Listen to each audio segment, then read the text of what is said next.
ఈ అపొస్తలుల కార్యము 27వ అధ్యాయం గనక చూస్తే ఈ యొక్క పౌలు గారు ఎలా ఉన్నారో తెలుసండి? ఖైదీ. ఎలా ఉన్నాడండి? ఖైదీగా పట్టబడ్డాడు. ఖైదీ అంటే ఏంటండి? చెరసాల కదా, బంధించబడుట కదండి, బంధించబడుట, బంధకాల్లో ఉండుట, ఒకరి బానిసత్వంలో బంధించబడి ఉండుట. ఇవన్నీ ఎందుకున్నాడు? దేని నిమిత్తము ఖైదీ అయిపోయాడు? ఏ తప్పు చేశాడు? ఏ పొరపాటు చేశాడు? ఏ పాపం చేశాడు? ఎవరికైనా హాని చేశాడా?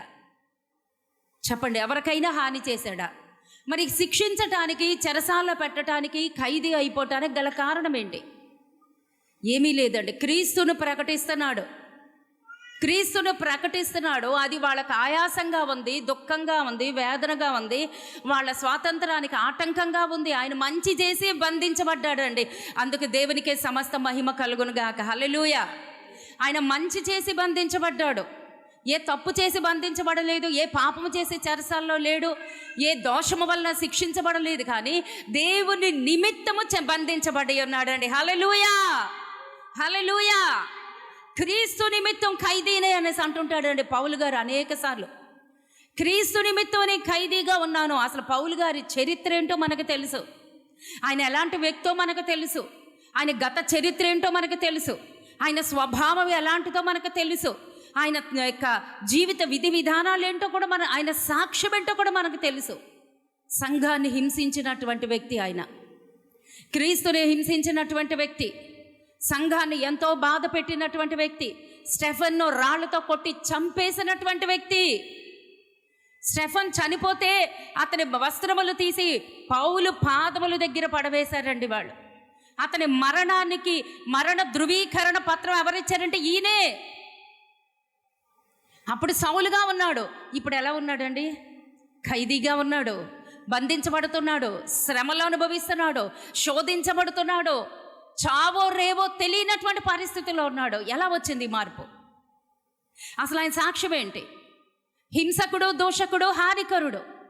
అటువంటి హింసకుడు, దూషకుడు, హానికరుడుగా ఉన్నటువంటి ఆ యొక్క సౌలుగా ఉన్నటువంటి వ్యక్తిని దేవుడు దర్శించాడని తెలుసు. దర్శించిన తర్వాత ఆయన జీవితం ఎలా ఉందో తెలుసండి? ప్రతి గ్రామానికి వెళ్ళాడు, ప్రతి పట్టణాలకి వెళ్తున్నాడు, సువార్త దండయాత్ర మొదలెట్టాడు. ఆయన చేయవలసిందే ప్రాణం పోయేంత వరకు దేవుణ్ణి స్తుతించుకుంటూ, దేవుని నామ స్మరణ చేస్తూ, సువార్త ప్రకటిస్తూ గ్రామాలు తిరుగుతున్నాడండి. ఇదే అపొస్తలుల కార్యం 16వ అధ్యాయంలో చూస్తే కారణం లేకుండా 39 కొరడా దెబ్బలు. అతని చొక్కా విప్పి, మా చొక్కా ఉంటే సరిగ్గా తగలదని భయమేమో, ఆ చొక్కా ఇప్పి కొరడాలతో 39 కొరడా దెబ్బలు. అలా ఎన్నిసార్లు అండి? 5 మార్లు కొరడా దెబ్బలు, 2 సార్లు రాళ్లతో తరవబడడం, అనేక సవార్లు ఆ యొక్క ఉపద్రవములతో, ఆ యొక్క పడవ ప్రయాణాల్లో దిగంబరంగా ఆకలితోనూ, జాగ్రత్తతోనూ, ఉపవాసాలతోనూ, హింసలతోనూ, ఆ యొక్క దోషాలతో ఎన్ని ఎవరి కోసం భరిస్తున్నాడు? ఎవరి కోసం భరిస్తున్నాడు? దేవుడి కోసం భరిస్తున్నాడండి. దేవుడి కోసం తన శరీరాన్ని అప్పగించేశాడు. దేవుడి కోసం తన ప్రయాణాలు, దేవుడి కోసం తను భరించటం, ఆయన సాక్ష్యాన్ని కాపాడుకోవటం మాత్రమే కాదండి. ఈ రోజున మన సాక్ష్యాన్ని మనం కాపాడుకోవటానికే కష్టపడాలి. మనం పొందినటువంటి రక్షణ, మనం పొందినటువంటి విశ్వాసం, మన యొక్క భక్తి జీవితం, అది కాపాడుకోవటానికే నానా యాత్రలు పడిపోతున్నాం, చాలా ప్రయాసలు పడిపోతున్నాం. కానీ ఆయన అది కాదండి. ఆయన సువార్త ప్రకటిస్తున్నాడు, ఆత్మల్ని రక్షించుకుంటున్నాడు. గత జీవితం అందరికీ ఉంటుందండి, గత చరిత్ర అనేది అందరికీ ఉంటుంది. అది దేవుడికి అక్కర్లేదు, అది తీసి పక్కన పెట్టేశాడు. అతను మారాడు. సౌలు పౌలుగా మారిన తర్వాత అతను మొదటి మాట ఏంటో తెలుసండి? ప్రభువా, నీ కొరకు నేనేం చేయాలి? అలా ఎంతమంది అడగగలుగుతున్నామండి? ఎంతమంది దేవుడి కొరకు మనం బ్రతుకుతున్నాం? అందుకే పిలువబడిన వారిలో నుంచి ఏర్పాటు చేసిన కొద్దిమందే. పిలువబడిన వారు, ఏర్పాటు చేయబడిన వారు, భయపడకండి. మనం ఏర్పాటు చేయబడినటువంటి జాబితాలో మనం ఉన్నాం. అందుకే దేవునికి సమస్త మహిమ కలుగును గాక. నార్మల్గా బ్రతికే వాళ్ళు ఎలా ఉంటారో తెలుసండి? ఒక వారం మందిరానికి వస్తారు, 2 వారాలు కనిపించడం. నేనే చెప్పేస్తున్నా. వాళ్ళకి ఏర్పాటు అంటే తెలీదు, త్యాగం అంటే తెలీదు, సమర్పణ అంటే తెలీదు, దేవుడి కొరకు జీవించడం అంటే తెలీదు. కానీ రేపటి రోజున రాకడ రాబోతుంది. రేపటి రోజున అంత్యకాలంలో రాకడ, దేవుడు వచ్చేస్తాడు. ఆ రోజున ఏమవుతుంది? ఆ భక్తి, ఆ నులివెచ్చని భక్తి, ఆ నులివెచ్చనటువంటి విశ్వాసం ఎవరిని సంతోష పెట్టడానికి, కనీసం వాళ్ళు కూడా సంతోష పెట్టుకోలేరు. మోసపుచ్చుకునే ఆత్మ అండి అది. అటువంటి వారిని వదిలేసేయండి, ఏం భయపడొద్దు. దేవుడి కొరకు ఆరాట పడతారు చూడండి, వాళ్ళ కొరకు ఎంతైనా చేసేయండి. ఆత్మల్ని రక్షించుకుందాం. ఈ రోజున చావు బ్రతుకుల మధ్యలో పోరాటంలో ఆ సముద్రంలో కొట్టుమిట్టాడుతున్నాడు పౌలు గారు. ఆ పడవ మునిగిపోతుంది, లంగర్లేశారు, చుక్కాని అయిపోయింది, లంగర్లేశారు, అయినా ఉపద్రవంలో మునిగిపోయి ఉన్నారు. ఆ పడవలో ఉన్న అన్ని చేతులారా పారేసేస్తున్నారండి. వాళ్ళు తెచ్చుకున్న ఆహార పదార్థాలు కావచ్చు, ధాన్యాలు కావచ్చు, వాళ్ళ వస్తువులు కావచ్చు, వాళ్ళ సామాగ్రి కావచ్చు, చివరికి పడవ సామాగ్రి కూడా పారేస్తున్నారు. పౌలు గారు అన్నారు, నేను ముందే హెచ్చరించాను, అక్కడి నుంచి మీరు బయలుదేరద్దు. అసలు ప్రయాణమే హానికరము. ఇక్కడ ఉంది చూడండి, చాలా కారమైన తరువాత ఉపవాస దినము కూడా. అప్పుడు పౌలు, అయ్యలారా, ఈ ప్రయాణము వలన సరుకులకును ఓడకును మాత్రమే కాక మన ప్రాణములకు కూడా హాని, బహు నష్టమును కలుగునట్లు నాకు తోచుచున్నదని చెప్పి వారిని హెచ్చరించెను. అయినను శతాధిపతి పౌలు చెప్పినది నమ్మక నావికుడు ఓడ యజమానుడు చెప్పినదే నమ్మెను. ఈ జనాంగం ఏం నమ్ముతారండి? యూట్యూబ్ నమ్ముతారు, వాట్సాప్ నమ్ముతారు, ఫేస్బుక్లు నమ్ముతారు, జీవగ్రంథము నమ్మరు. ఈ జీవగ్రంథములో, ఈ రాజశాస్త్రములో, ఈ యొక్క రాజ్యాంగములో, ఈ ధర్మశాస్త్రములో ఏముందో చెప్పినా సరే నమ్మరండి. రాత్రి నేను వచ్చేటప్పుడు నాకు చాలా భయం వేసిందండి. పెద్ద పెద్ద లారీలే తిరుగుతాయండి. పొద్దుపోయినాక ఏంటి ప్రభా ఎంత ఉందో ఒక్కొక్కటి అనుకున్నాను. ఆ లారీ వస్తుంటే నేను గట్టిగా ఇది పట్టుకునేదాన్ని, ఒక పక్కన మా పిల్లోడిని గిచ్చేస్తా అంటే గట్టిగా టెన్షన్ అవుతూ ఉండేదాన్ని. పక్క నుంచి పెద్ద పెద్ద లారీలు, దాని నిండా కర్రలు వెళ్తూ ఉండేవి. ప్రభా ఇది ఎంత భయంకరంగా ఉంది అలా అనుకుంటూ ఉండేదాన్ని. తర్వాత ఒకసారి అనుకున్నాను, ప్రభా ఈ ఒక పెద్ద లారీ చూసే నేను భయపడుతున్నా. రేపు పొద్దున ఏది మన మధురవాణి ఎక్కడుంది? కూర్చో, అక్కడే ఉండి రావద్దు. హల్లెలూయా. రేపొద్దున లెవియాథాన్ వస్తుంది రోడ్డు మీదకి. అప్పుడు ఏమైపోతాం ప్రభా? ఈ ఒక లారీ చూసే నేను భయపడుతున్నాను, ఈ వర్షం చూసే భయపడుతున్నాను, ఈ జనాంగం చూసే భయపడుతున్నాను, ఈ చీకటి చూసే భయపడుతున్నాను. రేపొద్దున లెవియాథాన్ నడిచేస్తుంది. ఏంటంటే అది మధురవాణి. అదంటే ఏంటమ్మా? మధురవాణి ఎక్కడున్నావు? కూర్చునే ఉండు, సమాధానం చెప్పు. లెవియాథాన్ అంటే ఏంటి? ఘట సర్పం నడివి రోడ్లో నడుస్తుంది. దాని నోట్లో నుంచి అగ్ని వస్తుంది, దాని నాసికారంధ్రములో నుంచి పొగ వస్తుంది. మరుసలుతున్నటువంటి ఆ నీళ్లు, కాగిన నీళ్ళు ఎలా ఉంటుందో అంత వేడి కక్కుతూ ఉంటుంది అది. రేపటి దినాన్న మా పరిస్థితి ఏంటి ప్రభా? ఎంతమంది నశించిపోతారో ఈ రోజున మీకు ధైర్యంగా చెప్పగలరా? మీ గుండె మీద చెయ్యేసుకొని చెప్పగలరా, నేను కరెక్ట్గా ఉన్నాను, నేను వెళ్ళిపోతాను. ఈ పౌలు గారికి ఉపద్రవం వచ్చిందండి. అక్కడ ఉన్న వాళ్ళందరూ కూడా చావ సిద్ధమైపోయినారు. ఆ ఓడ తేలిక చేయటానికి ఆ ఓడలో ఉన్న సరుకులన్నీ పారేస్తున్నారు, వాళ్ళు తెచ్చుకున్న ఆహార పదార్థాలు పారేస్తున్నారు. ఇక వాళ్ళకి మిగిలింది ఏంటి? ఉపవాసమే. కనీస ప్రాణాలు కూడా మిగులుతాయి అన్న నమ్మకమే లేదు. చావు బ్రతుకులతో పోరాటం చేస్తున్నారు. చావు బ్రతుకుల మధ్యన కొట్టుమిట్ట ఆడిపోతున్నారండి. ఈ రోజున మన పరిస్థితులే మనల్ని భయపెడుతూ ఉంటాయి. ఈ చిన్న సమస్యలే, ఈ చిన్న శోధనలే తట్టుకోలేక మనం ఏం చేస్తాం? విశ్వాసాన్ని కోల్పోతాం, పరిశుద్ధతను కోల్పోతాం, ప్రార్థనా జీవితం కోల్పోతాం, దేవుడి సన్నిధిని కోల్పోతాం, దేవుడితో ఉన్నటువంటి సహవాసాన్ని కోల్పోతాం, ఆయనతో ఉన్నటువంటి ఆ ఔన్నత్వాన్ని కోల్పోవడమే మనకు బాగా వచ్చింది. కోల్పోవడమే. ఎక్కడ కాపాడుకుంటున్నావు నాన్న? పౌలు గారు చెప్పారు ఓడ నాయకుడికి, వెళ్ళొద్దు, ఈరోజు ప్రయాణం కరెక్ట్గా లేదు, ఈరోజు దేవుని చిత్తం కాదు, దేవుడు నాకు బయలుపరుస్తున్నాడు, దేవుడికి వ్యతిరేకంగా, దేవుడి ఆలోచనకు వ్యతిరేకంగా మనం వెళుతున్నాం, మనం నష్టపోతున్నాం. మన ఓడకి మాత్రమే కాదు, మన సరుకులకు మాత్రమే కాదు, మన ప్రాణాలు కూడా పోబోతున్నాయి. వినలేదండి. ఆ ఓడ యజమాని వినలేదు, ఆ సైనికుడు వినలేదు, ఆ నాయకుడు వినలేదు. ఆ ఓడ నాయకుడు చెప్పి అంటే లోకానుసారమైనటువంటి జ్ఞానం, లోక జ్ఞానం. ఈ లోక జ్ఞానం దేంతో సమానం? వెర్రితనం. ఆ వెర్రి మాటలకే వింటున్నారు కానీ జీవపు మాటలకి చెవులు అప్పగించలేకపోతున్నారు. సత్యములో నిలబడడం చాలా కష్టమండి. సత్యాన్ని వెంబడించాలి, సత్యములో నిలబడాలి అంటే అసత్యముకు ఉన్నంత స్వేచ్ఛ ఉండదు. ఇరుకైన మార్గం, కరుకైనటువంటి మార్గం, కష్టముతో ఉన్నటువంటిది, ఉపద్రవాలతో ఉన్నటువంటిది, సమస్యలతో, నిందలతో, అవమానాలతో, భయంకరమైనటువంటి పరిస్థితులతో ఉన్నటువంటిది అండి దేవుని జీవ మార్గంలో మనం నిలవడం అంటే అంత ఈజీ కాదు. పౌలు గారు చెప్పారు, ఓడ నాయకుడు వినలేదు. కానీ ఆ ఓడలో ఏమొచ్చింది? ఎంతమంది ఉన్నారండి ఓడలో? 276. పక్కన అధ్యాయంలో ఉందమ్మా, పక్కనే అదే లైన్లో. అక్కడ ఎంతమంది ఉన్నారండి? 276 ఉన్నారు. అందరు చెప్పండి ఒకసారి. 276 మంది ఉన్నారు. ఆ 276 మందిలో ఒక్కడు మన పౌలు గారు ఉన్నారు, దైవజనుడైనటువంటి పౌలు గారు. గట్టిగా చప్పట్లు కొట్టి దేవునికి స్తోత్రాలు చెల్లిద్దా. ఆ 276 మంది మధ్యలో ఒకే ఒకడు దైవజనుడు, దైవ సేవకుడు, దేవుడు నమ్ముకున్నటువంటి వ్యక్తి ఉన్నప్పుడు ఇక్కడ నిజంగా ఉపద్రవమే వచ్చింది. వాళ్ళు లంగరులు వేస్తున్నారు, అయినా కానీ పడవ ఆగట్లేదు, ఆ సముద్రంలో కొట్టుకుపోతుంది. అక్కడ ఉన్నటువంటి 276 మంది ప్రాణాపాయంతో ఉన్నారండి. ఆ 276 మంది ప్రాణాపాయంతో ఉన్నారు, చావ సిద్ధమై ఉన్నారు. భయంకరమైనటువంటి ఉపద్రవం, భయంకరమైనటువంటి సమస్య, భయంకరమైనటువంటి శోధన, ఇంకా అది ఎవ్వరు విడిపించలేనటువంటిది.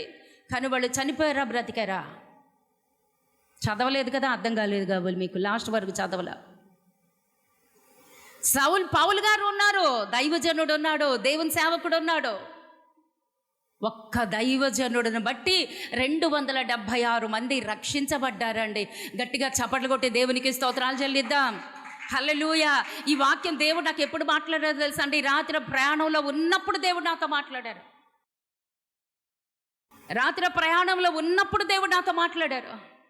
276 మంది ఉన్నారు, కరెక్టే. కానీ అక్కడ ఎవరు ఉన్నారండి? దేవుడి బిడ్డ ఒక్కడే. నీ ఇంట్లో ఎంతమంది అన్నా ఉండొచ్చు, మనం 4 ఉన్నామో, 5 ఉన్నామో, 10 మంది ఉన్నామో, ఎంతమంది అన్నా ఉండదు, వాళ్ళందరూ దేవుడికి వ్యతిరేకంగానే ఉన్నారు. వాళ్ళందరూ అన్యులుగా ఉండొచ్చు, రక్షణ లేనిటువంటి వారుగా ఉండొచ్చు, దేవుడి సన్నిధికి దూరంగా ఉండొచ్చు. కానీ నువ్వు ఒక్కడివి పౌలు స్థానంలో నిలబడితే, పౌలు గారి స్థానంలో నిలబడితే, పౌలు గారు లాగా దేవునితో సహవాసము కలిగి ఉంటే నీ ఇంటికి ఉపద్రవము రాదు. అది ఎలాంటి ఉపద్రవమైనా, ఎలాంటి తుఫానైనా, ఎలాంటి సుడిగుండమైనా, ఆ సుడిగుండములో నుంచే నిన్ను బట్టి వాళ్ళందరికీ దేవుడు రక్షణ ఇవ్వబోతున్నాడు. ఇప్పుడు అర్థమైతే గట్టి చప్పట్లు కొట్టి దేవునికి స్తోత్రాలు చెల్లించు. ఇప్పుడు నీ ఇంటికి ఆశీర్వాదం వస్తుంది. అందుకే ఇంత బలంతో దేవుడు నన్ను పంపించాడు. హల్లెలూయా. ఆ రోజున పౌలు గారు ఎంత ధైర్యంతో ఉన్నారో ఈ రోజున నేను అదే ధైర్యంతో వచ్చానండి. అందుకే దేవునికి స్తోత్రం. దేవుడు రాత్రి నన్ను బలపరిచి ఉన్నాడు, నన్ను ధైర్యపరిచాడు, ఆయన వాక్యం ఇచ్చాడు. నువ్వు ఎందుకు భయపడుతున్నావు? ఇందాక మన పిల్లలు పాడారు, వర్షిప్ టీం పిల్లలు, నా భాగస్వామివి నీవే. భాగస్వామి అంటే ఎవరండి? ఎవరన్నా భాగస్వామి అంటే? భర్త, భరించువాడు, సమభాగం, ఆయన శరీరంలో సగము. నువ్వెవరు అంటే ఆయన శరీరంలో ఒక అవయవానివి. నువ్వెందుకు భయపడుతున్నావు? నువ్వు వెళ్ళి నించుంటావు, నువ్వు వెళ్ళి నిలబడతావు. ఎక్కడో తెలుసా? నువ్వు వెళ్ళి నిలబడతావు, నీకేది జరగదు. అక్కడ దేవదూత మాట్లాడుతుంది చూడండి, అక్కడ దేవదూత మాట్లాడుతుంది చూడండి. పౌలా భయపడుకో, పౌలా భయపడుకో. ఈ రోజున ఎవరు భయపడుతున్నారు? నీ చుట్టూత సమస్యలు ఉన్నాయి, నీ చుట్టూత సుడిగుండాలు ఉన్నాయి, నీ చుట్టూత ఉపద్రవాలు ఉన్నాయి, మనశ్శాంతి లేదు. నాకు దేవుడు మాట్లాడి పంపించారండి. మనశ్శాంతి లేదు నీ జీవితంలో, నెమ్మది లేదు. పైకి మాట్లాడుతున్నావు, నవ్వినట్టు నటిస్తున్నావు, లోపల ఎక్కడో కొడుతుంది నిన్ను. నా దేవుడు నాతో మాట్లాడి ఉండగా, నన్ను ధైర్యపరిచి ఉండగా, ఈ వాగ్దాన సందేశాన్ని పట్టుకుని దేవుడు నన్ను ఇక్కడికి పంపించాడండి. నువ్వు పైకి నటిస్తున్నావు, ధైర్యంగా ఉన్నట్టు నటిస్తున్నావు, సంతోషంగా ఉన్నట్టు నటిస్తున్నావు, ఏ సమస్య లేదు నాకు అని నటిస్తున్నావు నువ్వు. దేవుడు అన్నాడు, నువ్వు భయపడుతున్నావమ్మా, లోపల భయపడుతున్నావు. ఇక్కడున్నటువంటి వారిలో ఏదో ఒక భయము నిన్ను ఆవరించి ఉన్నది. అది బిడ్డల నిమిత్తం కావచ్చు, భర్త నిమిత్తం కావచ్చు, ఆరోగ్యం నిమిత్తం కావచ్చు, నీ కుటుంబ లావాదేవీల నిమిత్తం కావచ్చు, నీ యొక్క ఆర్థిక ఇబ్బందులు కావచ్చు, నీ అనారోగ్యాలు కావచ్చు, అవి నిన్ను భయపెడుతున్నాయి. వాటికి నువ్వు భయపడొద్దు. నువ్వు భయపడటానికి దేవుడికి ఇచ్చింది భయపడేటువంటి ఆత్మను కాదు, ఆ దత్తపుత్రాత్మ, పరిశుద్ధాత్మ నీకు తోడుగా ఉన్నాడు. అందుకే దేవునికి సమస్త మహిమ కలుగును గాక. హల్లెలూయా, హల్లెలూయా, హల్లెలూయా, హల్లెలూయా, హల్లెలూయా. సర్వశక్తివంతుడైనటువంటి దేవుడు ఈ రోజున నీ ఇంటికి నీతో పాటు రాబోతున్నాడు. దేవునికి స్తోత్రం. ఏ భయము నేను భయపడుతుందా? పిరికితనమా? రాత్రులు నిద్ర పట్టినటువంటి పరిస్థితి ఆజ్ఞాపించి ఈ రోజున సముద్రము మధ్యలో ప్రాణాల అరచేతుల్లో పెట్టుకుని బతుకుతున్నారండి. రాత్రి నేను బండిలో వచ్చాను అంటే నిజంగా చెప్తాను, చాలా భయపడ్డా. చాలా రాత్రి అయింది. ఇప్పుడు నా పరిస్థితి ఏంటి? బిడ్డ చిన్నోడు ఎలాగా, కానీ వాడు భయపెట్టకూడదు. కానీ భయపెట్టకూడదు అని నిర్ణయం చేసుకున్నానండి. ధైర్యం అలవాటు చేయాలి. మా తమ్ముడు కూతురండి, అది ఎంత ఉంటుంది బుడ్డది, బండి వేసుకుని వెళ్ళిపోతుందండి. అదేంటి, దానికి లైసెన్స్ కూడా లేదు. వాళ్ళ అమ్మ వెనకాల కూర్చుంటుంది, ముందు అది డ్రైవ్ చేసుకుంటూ అన్నిట్లో ఉంటుందండి. నాకు దాన్ని చూసి నాకు అనిపించింది, నేనెందుకు నా పిల్లలకి నేర్పకూడదు? అందుకే లోపల భయం ఉన్న పైకి నటిస్తూనే పైకి మా ఆయన గారు ఫోన్ చేసి ఏసయ్యా ఏసయ్యా ఏసయ్యా అనుకుంటానే వెళ్ళు, ఆపొద్దు ఆపొద్దు. ఆయన కూడా ఏసయ్యా, పెద్దగా ఏమీ రాదండి. నిజం చెప్తున్న పాపం మా ఆయన గారికి ఏం తెలియదు. అన్న మూర్తి అన్న, మొన్న మా ఆయన గారు అడుగుతున్నారు, ఏంటి సాయిబులును క్రైస్తవులు అన్నదమ్ములు అంట కదా అన్నారు. అవును అన్నదమ్ములు అని. ఆహా, ఏంటి ఇద్దరికి ఒక తండ్రేనా? ఒక తండ్రి అంట. ఒక తండ్రే అన్నారు. వాళ్ళు ఎవరు అంటే, వాళ్ళు ఇష్మాయేలీలు అంటారు. వాళ్ళ సంతానం అది హాగర సంతానము, వీళ్ళేమో శారమ్మ సంతానం. హాగర్ ఎవరే, సారమ్మ ఎవరే అంటే ఆయన భార్య ఆమె. ఇవంటే బాబాయ్ నాకు అవన్నీ వద్దులే, నువ్వే చూసుకో, నాకెందుకో, నేను పెద్దోడిని అయిపోయాను, నువ్వే చూసుకో. నువ్వు పెద్దోడు అయిపోయినా ఒక రోజున హక్కుదారుడు అవ్వాలి పరలోక రాజ్యానికి. అందుకు నువ్వు సిద్ధపడాలి. అది ఎవరన్నా కావచ్చు, అది ఎవరన్నా కావచ్చు. సమయం ఎప్పుడో తెలియదండి మనకి. నేను ఎందుకు ప్రయాసపడుతున్నానో తెలుసండి.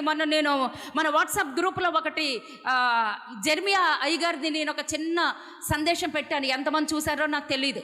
అది నా దానిలో ఉండే ఉంటుంది, నేను డిలీట్ చేయలేదు. ఆయన పేరు కూడా నేను మర్చిపోయాను, ఉంటుంది నా వాట్సాప్లో ఉంటుంది. ఆయన అంట ప్రతిరోజు వాళ్ళందరికీ భోజనాలు పెట్టి, వాళ్ళు ఎవరు మందిరాన్ని రారంట, దేవుడి వాక్యం వినరంట, వాళ్ళందరికీ భోజనాలని పెట్టి వాళ్ళందరినీ రప్పించి వాళ్ళకు వాక్యాలు చెప్పి కొన్ని వేల మందిని రక్షించుకున్నాడు అంటండి. హల్లెలూయా, హల్లెలూయా.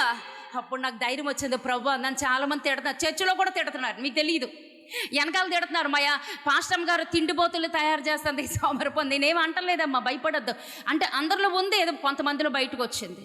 లేదు నాన్న, నేను పడే ప్రయాసం ఏంటో తెలుసా? నాకు డబ్బులుండి కాదు, ఎలాగైనా నేను వాక్యం చెప్పాలి, ఎలాగైనా సరే కొంతమంది ఆత్మల్ని రక్షించుకోవాలి. ఎంత ప్రయాసపడుతున్నానో నాకు తెలుసు, నా బిడ్డలు ఎంత కష్టపడుతున్నారో నాకు తెలుసమ్మా. ఎంతమంది నమ్మకంగా ఉన్నారో, ఎంత ప్రయాసపడుతున్నారో, మేమేమి చేయలేమండి, మేమేదో ఒకటి చేయాలని ఆశపడుతున్నాం అంతే. ఏదో ఒకటి చేయాలి, కొంతమంది ఆత్మల్ని సిద్ధపరచాలి. ప్రభు రాకడ సమయం ఆయత్తపరచబడుతుంది, సమయం అయిపోతుంది. ఆయన వచ్చేస్తున్నాడు. ఆయన వచ్చేసిన తర్వాత తలుపు వేయబడిన తర్వాత తలుపు తీయబడదు. ఈ లోపలే మనం సిద్ధంగా ఉండాలి. ఈరోజు దేవుడితో ఏం మాట్లాడారో, ఇక్కడి నుంచి కాలు బయట పెట్టక ముందే నువ్వు రగిలించబడాలి. ఈ రోజున ఒక మంటతో బయటికి వెళ్ళాలి. ఈ రోజున ఒక స్థిరమైనటువంటి నిర్ణయంతో వెళ్ళాలి. ఏమి తిందుమా, ఏమి త్రాగుదమా, ఏమి ధరించుదమా, అది తీసి పక్కన పడేసేయండి. ఒక మంటతో మనం వెళ్ళబోతున్నాం. అందుకు దేవునికి స్తోత్రం కలుగునుగాక.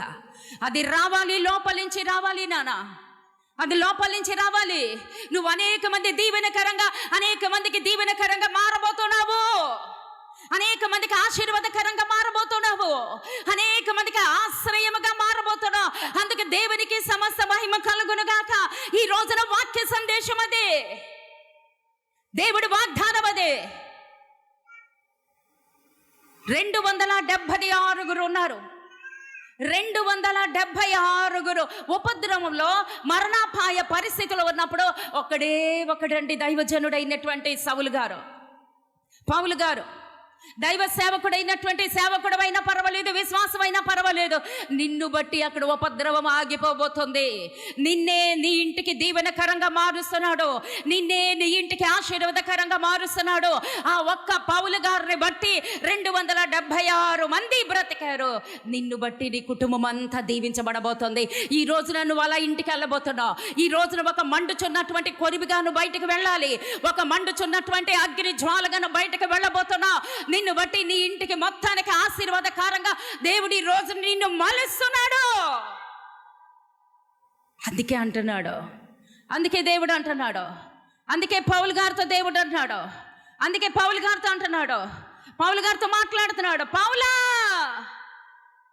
నువ్వు భయపడొద్దు. పౌలా అన్న దగ్గర నీ పేరు రాసుకో. రాత్రి నాతో మాట్లాడినటువంటి మాట ఇదే. నీ పేరేంటి చెప్పేసుకుందాం, అక్కడ మన పేరు పెట్టేసుకుందాం. నా దేవుడు నాతో మాట్లాడినటువంటి మాటలు. ప్రతి ఒక్కరికి గుండెల్లో బాధ ఉంటుందండి, గుండెల్లో భయం ఉంటుంది. కుటుంబం గురించి కావచ్చు, భర్త గురించి కావచ్చు, బిడ్డల గురించి కావచ్చు. రేపేం జరుగుతుందో నీకెందుకు? ఏం జరిగితే నిన్ను కాపాడేవాడు నీ పక్షాన ఉన్నాడు. నీ చుట్టుపక్కల ఉపద్రవం వచ్చి కొట్టుకుపోయిన 10,000 మంది కూలిన, ఇటుపక్క 15,000 మంది కూలని ఏ అపాయము నీ దగ్గరికి రాదు. గట్టిగా చప్పట్లు కొట్టి దేవునికి స్తోత్రాలు చెల్లించుకుందాం. హల్లెలూయా. ఏ అపాయము నీ దగ్గరికి రాదు, కానీ నువ్వు దేవుడితో ఉండాలి. ఏ అపాయము నీ దగ్గరికి రాకుండా ఉండాలి అంటే, ఏ ఉపద్రవము నీ దగ్గరికి సమీపించకుండా ఉండాలంటే నువ్వు ఎక్కడ ఉండాలి? యేసయ్య పాదాలు పట్టుకోవాలి. దేవుని సన్నిధిలో, దేవుడి పాదాల దగ్గర నమ్మకస్తులుగా ఉండాలి. మన విశ్వాసాన్ని కాపాడుకోవాలి. ఈ రోజున మన భక్తి జీవితమో, మన విశ్వాస జీవితమో, మన రక్షణ జీవితమో, మన యొక్క ఆత్మీయ జీవితం ఎలా ఉందో తెలుసా అంటే, మన సాక్ష్యం కాపాడుకోవడానికే చచ్చిపోతున్నాం. ఈ రోజున ఇక్కడ ఒక సాక్ష్యం ఉంటుంది, బయటకు వెళ్తే ఒక సాక్ష్యం ఉంటుంది. మన విశ్వాసం రకరకాలుగా ఓసరవల్లిలాగా మారిపోతూ ఉంటుంది. అలా కాదమ్మా, అది గతకాలం. ఆ గతం నీకెందుకో? ఈ రోజున దేవుడు ఆశ ఏంటో తెలుసా? దేవుడు ఆశయం ఏంటో తెలుసా? దేవుడు ఉద్దేశం ఏంటో తెలుసా? నీ పట్ల ప్రణాళిక ఏంటో తెలుసా? నిన్నే దేవుడు టార్గెట్ చేశాడు. ఈరోజు నువ్వే ఆశీర్వాదకరంగా ఉంటావు, నువ్వే దీవెనకరంగా, అనేక మందికి దీవెనకరంగా ఉండబోతున్నావు. కేవలం సాక్ష్యంతో సరిపెట్టేసుకోవద్దు. మన జీవితం ఎక్కడికి వెళితే అక్కడ ఆశీర్వాదకరంగా ఉండాలి. నువ్వు అడుగు పెట్టు ప్రతి స్థలము నీదే అంటున్నాడు దేవుడు. యెహోషువ అంటున్నాడు, అయ్యా, ఇన్ని లక్షల మంది ప్రజల్ని నడిపించడానికి మా నాయకుడు చనిపోయాడు మోషే. ఇప్పుడు ఈ లక్షల మంది ప్రజలు వాళ్ళు ఎవరండి? మామూలు వాళ్ళ కాదండి, తిరుగుబాటుదారులు.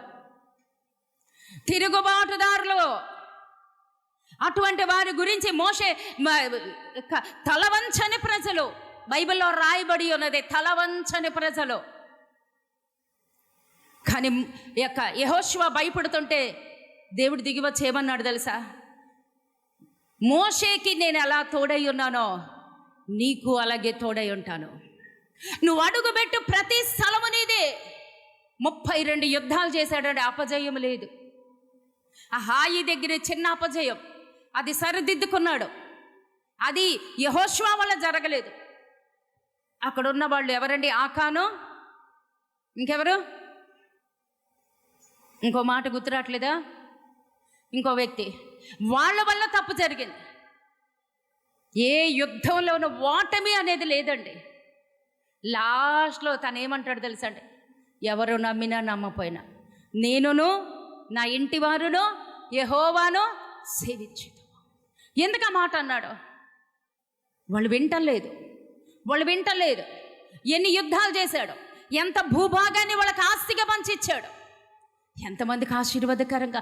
20 లక్షల మందికి ఆశీర్వాదకరంగా. మరి నువ్వు ఎంతమందికి ఆశీర్వాదకరంగా ఉన్నావు? ఒకసారి నీ గుండె మీద చెయ్యి వేసుకొని నీ గుండెని అడుగు. ఆ గుండె శబ్దం చెప్పుద్ది. నువ్వు ఎంతమందికి దీవెనకరంగా ఉన్నావు, ఎంతమందికి ఆశీర్వాదకరంగా ఉన్నావు, ఎంతమందికి ఉపయోగకరంగా ఉన్నావు.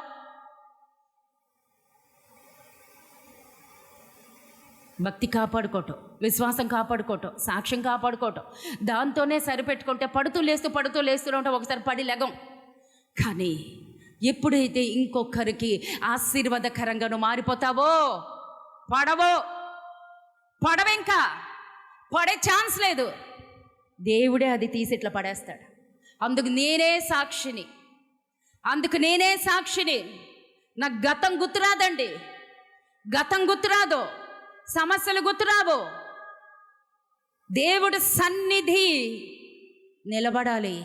అనేక మందికి ఆశీర్వాదకరంగా మారిపోవాలి, దీవెనకరంగా మారిపోవాలండి. అప్పుడండి దేవుడితో ఐక్యమైపోతాం. అప్పుడండి దేవుడితో అంటుగట్టబడిపోతాం. దేవునికి స్తోత్రం కలుగునుగాక. దేవునికి సమస్త మహిమ కలుగునుగాక. వాళ్ళ పరిస్థితి ఎలా ఉందో చూడండి. ఎంత కష్టతరమైనటువంటి పరిస్థితుల్లో, ఎంత ఎదురీత. నీ దగ్గర లేవా? పెనుగాలి ఉంది, ఎదురీత ఉంది, తాళ్ళు తెగిపోతున్నాయి, ఓడ పట్టుకోలేకపోతున్నారు. అవన్నీ కూడా ఇసుక తిప్ప మీద పడిపోతాయి. సిద్ధంగా ఉంది, బద్దలైపోవడానికి సిద్ధంగా ఉంది. ఓడ బద్దలవ్వడానికి సిద్ధంగా ఉందండి. ఓడ బద్దలవ్వడానికి సిద్ధంగా ఉంది. ఎన్ని రోజులు తెలుసండి? 14 రోజుల నుండి వారేమీ పుచ్చుకొనక ఉపవాసముతో కనిపెట్టుకొని ఉండిరి. ముందు మాట వినొచ్చు కదా, వినలేదు. దేవుడు హెచ్చరిస్తాడు, విననప్పుడు ఏమవుతుంది? దేవుడు హెచ్చరిక ఇచ్చినప్పుడు అది మనం తీసుకుంటేనే కాపాడతారు. దేవుడు హెచ్చరించాడు, ఆ హెచ్చరిక వద్దయ్యా, ప్రయాణం కరెక్ట్ కాదు, వద్దయ్యా మనం వెళ్ళొద్దు, ఇది దైవ నిర్ణయం కాదు, ఇది దేవుడి చిత్తం కాదు, నీ ప్రయాణం కరెక్ట్ కాదు, ఓడ బద్దలైపోద్ది, జాగ్రత్త. దేవుడు చిత్తానికి వ్యతిరేకమైనటువంటి స్థితిలో ఉంటే గనక బద్దలైపోద్ది, తిరుగులేదు. వాళ్ళ చేతులతోనే ఆహార పదార్థాన్ని ఎత్తి పారేశారు. వాళ్ళు ఓడ సామాగ్రిని అంతా ఎత్తి పారేశారు. ఓడ రిపేర్ చేయడానికి ఏముండవు ఇంకా. అది ఎటు పగిలితే అటే, ఎటు కొట్టుకుపోతే అటు. పగిలింది, బద్దలైంది. 14 రోజుల ఆకలితో ఉన్నారు. భయంకరమైనటువంటి పరిస్థితి. కానీ ఆ రోజు రాత్రి దేవుడి దగ్గరికి వచ్చాడండి. ఆ రోజు రాత్రి నేను చదువుతాను చూడండి. నేను ఎవని వాడనో, ఎవరిని సేవించుచున్నానో ఆ దేవుని దూత గడిచిన రాత్రి నా యొద్ద నిలిచి, హల్లెలూయా. ఎలాంటి పరిస్థితుల్లో దేవుడి దగ్గరికి వచ్చాడండి. 14 రోజుల నుంచి ఉపవాసంతో ఉన్నారు, ఆహారం లేదు, సూర్యుడు కనిపించట్లా, చంద్రుడు కనిపించట్లా, భయంకరమైనటువంటి పరిస్థితులలో, ఉపద్రవంలో, ఓడ బద్దలవుతున్నటువంటి పరిస్థితుల్లో వాళ్ళు ఉంటే, అటువంటి భీకరమైనటువంటి సమస్యలోకి దేవుడి దూత వచ్చేసిందండి. దేవుని దూత రాత్రి దగ్గరకు వచ్చి, సౌలా, క్షమించండి, పౌలా, భయపడుకుము, నీవు కైసరు ఎదుట నిలవవలసి ఉన్నది. ఇదిగో నీతో కూడా ఓడలో ప్రయాణమైపోవచ్చున్న వారందరినీ దేవుడు నీకు అనుగ్రహించి ఉన్నాడని నాతో చెప్పాను. గట్టిగా చప్పట్లు కొట్టుకుని దేవునికి స్తోత్రాలు చెల్లిద్దాం. హల్లెలూయా, హల్లెలూయా, హల్లెలూయా. ఇది ఎప్పుడు దేవుడు నాతో మాట్లాడారండి? రాత్రి మాట్లాడారండి. అప్పటి వరకు గుండె దబ్ దబ్ దబ్ దబ్ కొట్టుకుంటానే ఉంది, కొంచెం భయంగానే ఉంది. నైట్ టైము, వర్షము, చాలా భయంగా ఉంది. అప్పుడు దేవుడు నాతో మాట్లాడింది, నువ్వు భయపడకు, నేను నీకు తోడుగా ఉన్నాను. నువ్వు నిలబడతావు, రేపు పులిపీఠం దగ్గర నిలబడతావు, దేవుడి సన్నిధిలో నిలబడతావు. అక్కడ ఉన్నటువంటి వారందరికీ ఆశ్రయముగా, ఆశీర్వాదంగా నువ్వు నిలబడతావు. దేవునికి స్తోత్రం కలుగునుగాక. ఇక్కడ మాట ఏముందండి? నీతో కూడా ఓడలో ప్రయాణమైపోచున్న వారందరినీ దేవుడు నీకు అనుగ్రహించి ఉన్నాడు. గట్టిగా చప్పట్లు కొట్టుకుని నేను దేవుడిని స్తుతిస్తాను. హల్లెలూయా. దాని అర్థం ఏంటో తెలుసండి? ఇక్కడ ఉన్నటువంటి వారందరినీ దేవుడు నాకు అనుగ్రహించి ఉన్నాడండి. స్వాస్యముగా, ఆస్తిగా భూమి మీద నేను సంపాదించుకున్న ఆస్తి ఉంటే ఇదేనండి. నువ్వు భయపడకు, వాళ్ళు ఎవ్వరు కూడా చెదిరిపోరు. వాళ్ళందరినీ నేను దీవిస్తాను, వాళ్ళందరినీ ఆశీర్వదిస్తాను, వాళ్ళందరికీ నేను ఆశీర్వాదకరంగా ఉంచుతాను. అంతేకాదు,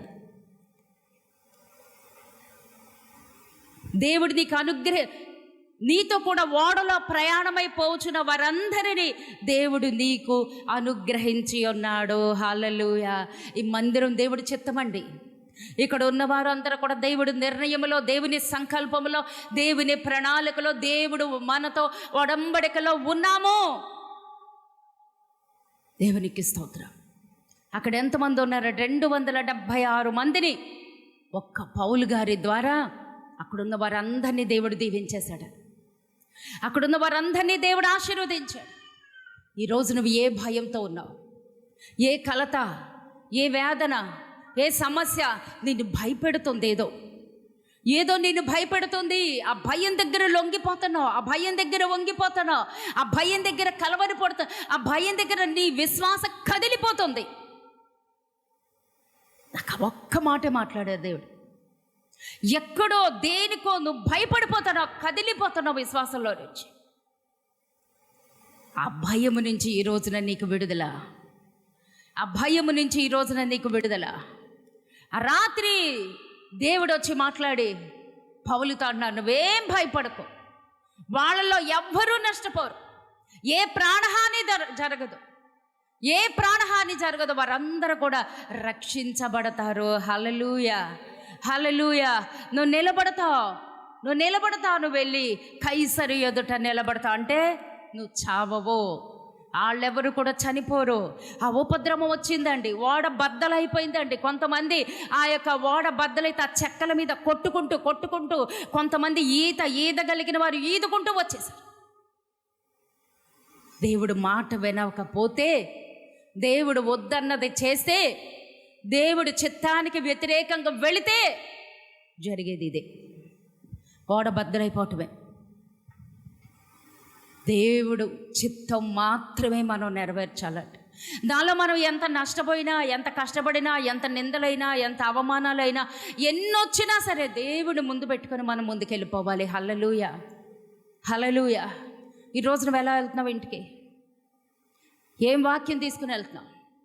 వాక్యం ఖడ్గంతో పట్టుకుని వెళ్ళాలండి. వాక్య ఖడ్గం పట్టుకుని వెళ్ళాలి. నువ్వు దేవుని సన్నిధిలో మోకరిస్తే ఆ సమస్య ఆగిపోబోతుంది, ఆ శోధన ఆగిపోబోతుంది. అది నీ ద్వారానే జరుగుద్ది. ఆపగలిగే శక్తి నీకే ఇచ్చాడు దేవుడు. షద్రక్, మేషక్, అబేద్నెగో అగ్నిగుండంలో లేరా? ఉన్నారు. ఇంకొంచెం 7 అంతలు ఎక్కువ చేసేసాడు వాళ్ళ విశ్వాసాన్ని బట్టి నెబుకద్నెజర్ రాజు. దేవుడు వదిలేశాడా? తనేంటో చూపించుకోవాలనుకున్నాడు. ఆ సమస్యలో నువ్వు కాలిపోవు. కానీ నీ విశ్వాసం ఎలా ఉంది, ఎంత పటిష్టంగా ఉంది, ఎంత బలంగా ఉంది, ఎంత దృఢంగా ఉంది, అసలు నీ యొక్క విశ్వాసం ఎలా ఉందో దేవుడు పరీక్షించాలనుకుంటాడు కొన్నిసార్లు. అలాంటి భయంకరమైనటువంటి సమస్యలు ఎందుకు అనుమతిస్తున్నాడంటే నువ్వు దేవుడిని ఎంత ప్రేమిస్తున్నావో తెలుసుకోవటానికి. దేవునికి స్తోత్రం. మనకే కాదండి, ఎప్పుడు దేవా నాకు ఇది కావాలి, నాకు అది కావాలి, నాకు ఇది ఎప్పుడు ఇలా అడుగుతూనే ఉంటాం. కానీ దేవుడు అనుకుంటాడు, నాకు కూడా ఈమె ఎంత ప్రేమిస్తుందో తెలియాలి, ఆయన ఎంత ప్రేమిస్తున్నాడో తెలియాలి, నన్ను ఎంత వెంబడిస్తారో.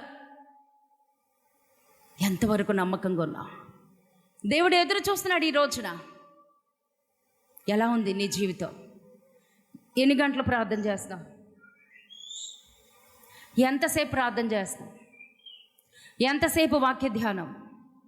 ఎంతసేపు దేవుడితో నీ సహవాసం? ఏమీ లేవనుకో, వాడ బద్దలవటం గ్యారంటీ. అమ్మా, వాక్యం వినటానికి బాగానే ఉంటుంది, దాని లోపల కొన్ని ముళ్ళు ఉంటాయి, అవి కూడా తీసుకోవాలి. ఆ ముళ్ళు తీసేస్తేనే పూలబాట ఉంటుంది అక్కడ. ఆ ముళ్ళు తీయకపోతే గుచ్చుకుంటానే ఉంటాయి. ఆయన సేవకుడే పౌలా నువ్వు భయపడొద్దు అన్నాడు. నువ్వు ఈ రోజున భయంతో ఉన్నావు, దేవుడు చెప్తున్నాడు. ఏదో కలవరపాడుతూ ఉన్నావు, ఏదో కంగారులో ఉన్నావు.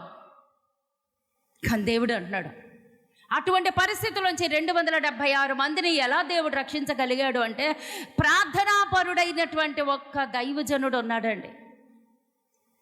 నువ్వెంత ప్రార్థన పరురాలవో ఈ రోజున నీ లెక్క తేల్చబోతున్నాడు దేవుడు. ఈ రోజు నీ లెక్క తేలబోతుంది. ఎందుకంటే ఆ ఓడ బద్దలవ్వాలా ఉండాలో దేవుడు నిర్ణయిస్తాడు. అక్కడ ఉన్నటువంటి ప్రజలకి ప్రాణహాని కలగకుండా ఉండాలి అంటే, ప్రాణహాని అంటే ఏంటి? దేని దగ్గర ప్రాణహాని?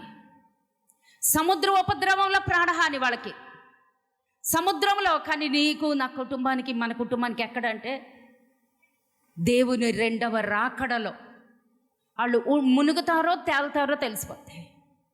అంత భారం మన మీద ఉందండి, అంత బాధ్యత మన మీద ఉంది. ఆడుతూ పాడుతూ ఉండద్దు, ఆడుతూ పాడుతూ ఉండద్దు.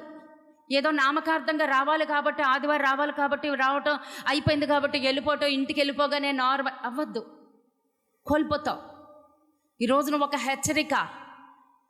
ఏంటి హెచ్చరిక? ఓడ బద్దలవుద్ది, జాగ్రత్త. దేవుని మాట వినకపోతే ఓడ బద్దలవుద్ది, కుటుంబం బద్దలవుద్ది, సమస్యలు తట్టుకోలేవు. కానీ ఒక సేవకుడు మాత్రమే కాదు, ఒక విశ్వాసిగా దేవుడి సన్నిధిలో నువ్వు నిరీక్షణ కలిగి దేవుడి చిత్తాన్ని కనుక నెరవేరిస్తే ఆ ఉపద్రవంలో నుంచి నిన్ను నేను రక్షిస్తాను.